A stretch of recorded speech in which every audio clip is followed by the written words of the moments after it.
Eu son María Victoria Moreno. Non toques o que sexa que estás tocando para escoitarme. Son eu, en vivo e en estéreo. Non aceptarei peticións. Colle algo para picar e ponte cómodo. Estou a piques de contarche as 13 razóns para coñecerme. As regras son bastante sinxelas. Só hai dúas. Regra número 1, escoita. Regra número 2, pásao. Malia que extremeña de orixe, síntome galega, onde botei as raíces e pasei a maior parte da miña vida. As linguas marcaron a miña vida xa desde moi nova.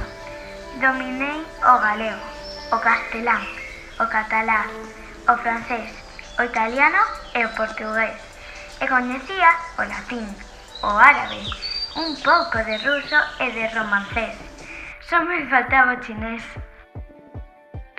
O meu encontro coa lingua galega podería cualificarse como unha auténtica historia de amor. Tamén defendí e promovín a nosa lingua e cultura. Pronto me convertín nunha das voces pioneiras da narración en galego destinada ao público máis novo, ao que dediquei tamén boa parte da miña produción literaria. Fun profesora en distintos institutos de Pontevedra e Lugo. Para min non era unha briga. Sorprendíame cobrar por un traballo que me producía tanta ledicia.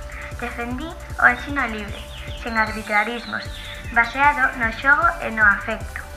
Como profesora, souben transmitir a paixón pola lingua e a literatura galega, tanto nas clases de lingua galega semiclandestinas que impartía gratuitamente nos anos 70 como nas oficiais. Nacín nos primeiros anos dunha longa ditadura que me levou a abrir, xunto con outros intelectuais, a libraría Xuntanza, auténtica trincheira na divulgación dos libros e onde podíanse mercar libros prohibidos pola censura. Ademais do meu compromiso coa lingua e a cultura, demostreino tamén coas persoas coas que me tocou compartir vida, traballo, paixón creativa. Tiven grandes referentes para crear os meus poemas como Rosalía de Castro, Antonio Machado, Federico García Lorca. Publicai en galego contos en verso para o público infantil e adulto. Tamén escribín prosa en obras como Mar Adiante, O Cataventos e Anagnórise, a miña novela máis popular e un dos maiores éxitos da literatura juvenil na nosa lingua. Destaco na miña obra a presenza de animais e de protagonistas femininas, a defensa da igualdade, o ensino e a atención aos problemas da infancia. Cultivei casi todos os xéneros literarios, incluído o ensaio, manuais de literatura e traducións.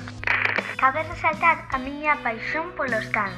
Sempre tive un na miña casa. Ata comparo coa paixón polos meus alumnos. Sen dúbida, isto ten que ver coa forte conciencia natural e ecolóxica que impregna a miña obra.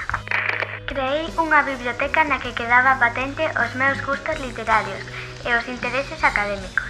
E facilitei libros que non chegaba a xente da rúa, nin sequera o profesorado, porque estaban prohibidos pola ditadura. Ao longo da miña traxectoria obtiven diversos premios, como o Facho, o Barco de Vapor e recoñecementos. Dedicáronme ao Día das Letras Galegas 2018. E na miña Pontevedra unha avenida leva o meu nome. E preto dela unha placa sinala a miña casa e amosa unha cita de Anagnórise. As persoas estamos feitas para levar adiante os proxectos máis fermosos. No, nothing else matters.